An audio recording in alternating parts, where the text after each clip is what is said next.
কোথাও জমা জলে দুর্ভোগ তো কোথাও আবার জল নামলেও দুর্ভোগ কাটেনি। জল নামতেই খানাকুল ঘাটালে ধ্বংসস্তূপের ছবি। এরই মধ্যে শুরু হয়েছে বৃষ্টি, আবারও বাড়ছে আতঙ্ক। জলের তোড়ে বাড়ি ভেঙে চুরমার, জল নামতেই হুগলির খানাকুলে ধ্বংসস্তূপের ছবি। খানাকুলের গা ঘেঁষে বয়ে গিয়েছে তারকেশ্বর। কয়েকদিন আগে ডিভিসি ছাড়া জলে বাঁধ ভাঙে, ভেসে যায় ধান্যঘেরি এবং তালিত এলাকা, তলিয়ে যায় একের পর এক পাকা বাড়ি, সব মিলিয়ে প্রায় 14টি। তখন থেকেই কেউ ত্রাণ শিবিরে, কেউ রাস্তায়। এই এলাকা থেকে নামছে জল, তারপরে এই চারিদিকে ভেসে যাওয়া বাড়ির ভাঙাচোরা অংশ। বাড়িতে তো বসবাস করা তো মানে জায়গাই নেই, স্কুলে আছে, স্কুলে খাওয়া দাওয়া যা হোক হচ্ছে আর কি। যখন বাঁধটা ভাঙে তখন কি বেরোতে পেরেছিল সব? তখন নিজেরা বেরিতে পড়েছে, এবার জিনিসপত্র তো কিছু বের করতে পারেনি, সব তো হানাতেই চলে গেছে। কাগজপত্রগুলো বের করতে পেরেছে, এবার সবকিছু কি বের করতে পারবে? এবার তাড়াহুড়োর মধ্যে। পশ্চিম মেদিনীপুরের ঘাটাল, এখানকার অজবনগর থেকেও জল নামছে, বাড়ি ফিরছেন অনেকে। এরই মধ্যে আবারও ঘাটালে বৃষ্টি, বাড়ছে আতঙ্ক। কদিন বাইরে থাকতে হয়েছিল? ওই 10-12 দিন। 10 দিন। আবার তো এই যে মেঘ ধরছে, বৃষ্টি হচ্ছে, আবার জল বাড়বে। আবার জল বাড়বে, তাহলে খুব চিন্তা। হ্যাঁ। পুজোর আগে কি ঘর ঢুকতে পারবেন? ঘর ঢুকা যাবে, ঘরে এখনো জল। ঘাটালের মনসুকা গ্রাম পঞ্চায়েত, জল নামতেই বেহাল রাস্তার ছবি। পালপুকুর থেকে মনসুকা পর্যন্ত 5 কিলোমিটার রাস্তা ভেঙে চুরে একসা, যাতায়াত করতে হচ্ছে ঝুঁকি নিয়ে।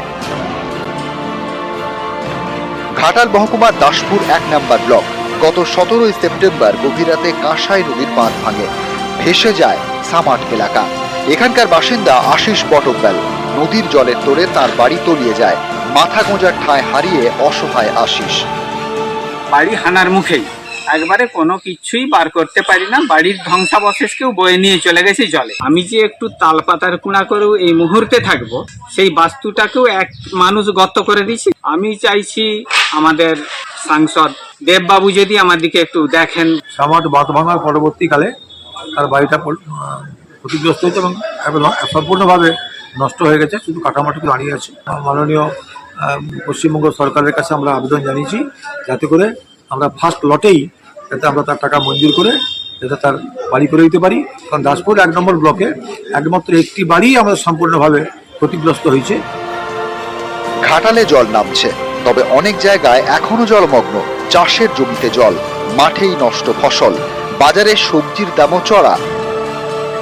সবজি চাষ ছিল, ধান চাষ, সবই জলের তলায়। কি পরিস্থিতি? কদিন ধরে জলের তলায়? কদিন ধরে কি হবে মনে হচ্ছে এবার? সব শেষ। সরকার যদি সাহায্য করে কিছু। যে কোনো সবজিরই দাম বেশি। তখন সামান্য কুঁদরি যেটা 20 টাকা কেজি ছিল সেটা আজকে 50 টাকা কেজি। বন্যাতে চাষিদের প্রচুর ব্যাপক ক্ষয়ক্ষতি হয়েছে। পশ্চিম মেদিনীপুরে ক্ষতিগ্রস্ত কৃষকদের পাশে প্রশাসন। শস্য বীমার জন্য ঘাটালের দেওয়ানচক গ্রাম পঞ্চায়েত এলাকায় শুরু হয়েছে ফর্ম ফিল আপ। ঝাড়গ্রামে বৃষ্টিতে আবারও ফুঁসছে ডুলুং কংসাবতী। ডুলুং নদীর জল বইছে কজের উপর দিয়ে, এতে জামবনি ও চিল্কিগড়ের মধ্যে যোগাযোগ বিচ্ছিন্ন। নিউজ 18 বাংলা। বানভাসী পরিস্থিতি আর এই জল বিপদের মাঝেই চিন্তা বাড়াচ্ছে বৃষ্টি। এখনো জলে ভাসছে ঘাটালের বিস্তীর্ণ এলাকা। ভারী বৃষ্টিতে ফের জল বাড়ার আশঙ্কা রয়েছে। বানভাসী ঘাটালে যাতায়াত ভরসা এখন একমাত্র নৌকা, এবং ফের ভারী বৃষ্টি হওয়ায় জল বাড়ার একটা আশঙ্কা কিন্তু থেকে যাচ্ছে। প্রতিনিধি সুকান্ত এই মুহূর্তে আমাদের সঙ্গে রয়েছেন। সুকান্ত, সেক্ষেত্রে এলাকাবাসী কিভাবে এই পরিস্থিতি মোকাবিলা করছেন? প্রিয়াঙ্কা, এখনো দুর্ভোগ কাটেনি। তারা কিন্তু বেশ কিছু মানুষ, অর্থাৎ ঘাটাল পৌর এলাকার 13টি ওয়ার্ড কিন্তু প্লাবিত রয়েছে, জল কমেছে। গ্রামীণ এলাকা থেকেও অনেকে এখনো ত্রাণ শিবিরে রয়েছেন, অনেকে বাড়ি ফিরে যাওয়ার প্রস্তুতি নিয়েছিলেন, কিন্তু আবার এই যে দুর্যোগ, আবার বৃষ্টি শুরু হয়েছে, এক কথায় দুশ্চিন্তা বাড়াচ্ছে। কেউ বলছেন আবার জল বাড়তে শুরু করেছে, কারণ জলাধার থেকেও জল ছেড়েছে, সেই জলও এসে পৌঁছচ্ছে।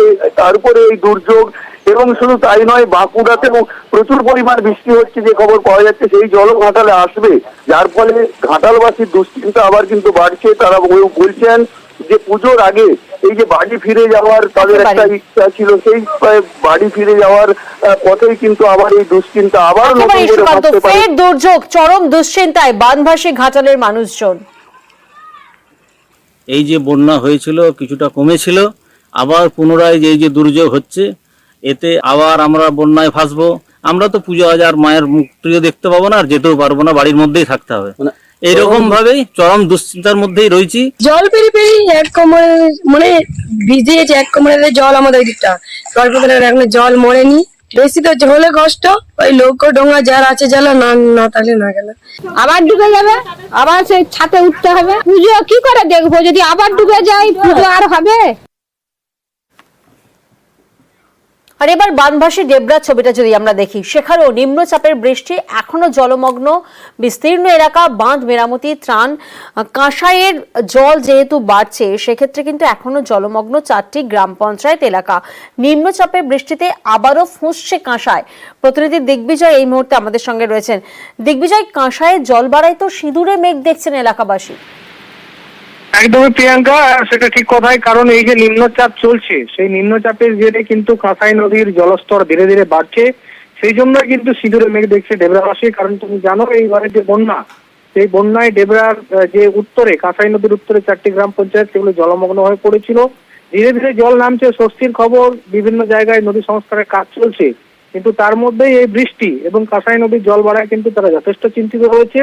এর মধ্যেই কিন্তু বিভিন্ন এলাকায় এখনো যেগুলি জলমগ্ন রয়েছে, মানুষ জলবন্দী রয়েছে, সেই সমস্ত এলাকায় বিধায়ক থেকে কর্মাধ্যক্ষ থেকে রাজনৈতিক দল সবাই কিন্তু ত্রাণ নিয়ে পৌঁছেছে। সকলের থেকে যেটা চিন্তার বিষয় যে নদী বাঁধার কাজ চলছে, কিন্তু তার মধ্যে কাঁসাইয়ের জল বাড়ায় কিন্তু একটা বড় সমস্যায় বা আশঙ্কা করছে এলাকাবাসী যে জল যদি আরো বাড়ে তাহলে কিন্তু যে এলাকাগুলো প্লাবিত ছিল ঘুরে আবার প্লাবিত হতে পারে। সেই আশঙ্কাতেই কিন্তু দিন কাটাচ্ছে ডেবরার এই এলাকার মানুষজন। একেবারেই।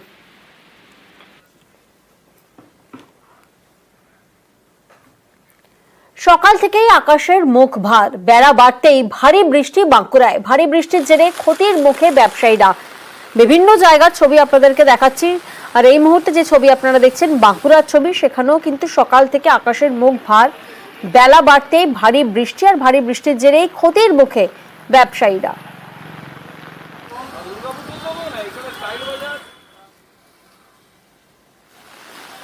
আর বাঁকুড়ার পর এবার পূর্ব মেদিনীপুরের ছবিটা আপনাদেরকে দেখাচ্ছি। রাতভর মুষলধারে বৃষ্টি, ভারী বৃষ্টি, যার জেরে পূর্ব মেদিনীপুর জেলা জুড়ে কিন্তু বহু নিচু এলাকা জলে ডুবেছে।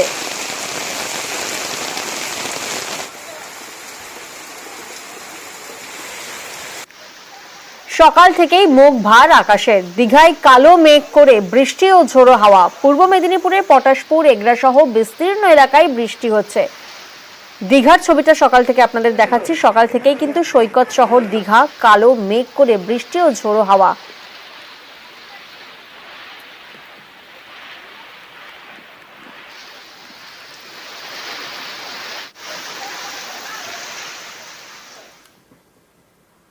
আর অন্যদিকে টানা বৃষ্টিতে দার্জিলিং এ ধস, লেবংকাট রোড ও সিংমারির কাছে ধস, ব্যাহত যান চলাচল। পূর্ত দফতর এবং ডিজাস্টার ম্যানেজমেন্টের তরফে ধস সরানোর কাজ চলছে। যে ছবি আপনারা দেখছেন, টানা বৃষ্টি যার জেরে দার্জিলিং এ ধস নেমেছে। পূর্ত দফতর এবং ডিজাস্টার ম্যানেজমেন্টের তরফে সেই ধস সরানোর কাজ চলছে। প্রতিনিধি পার্থ এই মুহূর্তে আমাদের সঙ্গে রয়েছেন। পার্থ, কি পরিস্থিতি এই মুহূর্তে? একেবারে দেখো, গত কয়েকদিন ধরে টানা বৃষ্টি চলছে পাহাড় জুড়ে। একে তো 10 নম্বর জাতীয় সড়কের বিভিন্ন জায়গায় ধস, পাশাপাশি দার্জিলিংয়েও কিন্তু নতুন করে ধস নেমেছে এবং এই ধসের যেটি ব্যাহত হয়ে পড়েছে কিন্তু জনজীবন, অর্থাৎ ছোট গাড়িও কিন্তু একমুখে যান চলাচল করছে। লেবংকাট রোড এবং সিংমারির মাঝে যে ধস নেমেছে তার জন্য সেখানে কিন্তু উদ্ধার কাজ ইতিমধ্যে শুরু করছিল। উত্তর দপ্তর এবং ডিজাস্টার ম্যানেজমেন্টের কর্মীরা কিন্তু বাদ থাকতে বৃষ্টি, টানা বৃষ্টি চলছে পাহাড় জুড়ে। একদিকে যেমন দার্জিলিং এর ধসের জনজীবন ব্যাহত হচ্ছে, তেমনি 10 নম্বর জাতীয় সড়কের দিকেও কিন্তু বিপর্যস্ত হয়ে পড়ছে পাহাড় জনজীবন। আর অন্যদিকে শিয়ালের আতঙ্ক স্বরূপনগর, সেখানে শিয়ালের কামড়ে আক্রান্ত হয়েছেন 30 থেকে 35 জন। হাসপাতালে ভর্তি রয়েছেন বেশ কয়েকজন। যে ছবি আপনাদেরকে দেখাচ্ছে, শিয়ালের কামড়ে আক্রান্ত হয়েছে 30 থেকে 35 জন। আতঙ্কে বাড়ি থেকে বেরোতে ভয় পাচ্ছেন গ্রামবাসীরা। প্রতিনিধি অনুপম এই মুহূর্তে আমাদের সঙ্গে রয়েছেন। অনুপম, প্রশাসনের তরফ থেকে কোনো ব্যবস্থা বা কোনো পদক্ষেপ নেওয়া হচ্ছে? কারণ স্থানীয়রা তারা তো আতঙ্কে বাড়ির বাইরেই বেরোতে পারছেন না, বহু মানুষ আক্রান্ত হয়েছেন। হ্যাঁ দেখো প্রিয়াঙ্কা, এই যে স্বরূপনগরের এই যে ধোকরা, দক্ষিণ ধোকরা, স্বরূপনগর সহ যে প্রায় কয়েকটি গ্রামের মানুষ, যে এই মানুষ রীতিমতো একদম আতঙ্কিত হয়ে পড়ে রয়েছে। তার কারণ এই দুদিন ধরে শিয়াল কামড়েছে প্রায় 30 থেকে 35 জনকে। কয়েকজন হাসপাতালে ভর্তি এবং কয়েকজন হাসপাতাল থেকে ছেড়ে দেওয়া হয়েছে। তারা এখন তারা বাড়িতে ফিরেছে এবং রীতিমতো আতঙ্ক এলাকায় লাঠিসোঁটা নিয়ে গ্রামের মানুষ ঘুরে বেড়াচ্ছে। এবং এই মুহূর্তে কিন্তু স্বরূপনগর যে ব্লক অফিসের মারফত এবং পঞ্চায়েত মারফত কিন্তু বন দপ্তরকে খবর দেওয়া হয়েছে। বন দপ্তর সন্ধ্যেবেলায় এলাকায় এসেছিল পরিদর্শনে এবং এই মুহূর্তে কিন্তু আজকে যেটা খবর, যে এলাকায় বন দপ্তরের লোকজন আজকে যাবে এবং এলাকায় যে শিয়ালগুলো কামড়াচ্ছে তাদেরকে যাতে ধরে অন্যত্র স্থানান্তরিত করা যায় তার প্রচেষ্টা করা হবে বলে কিন্তু জানা গিয়েছে। বেশ।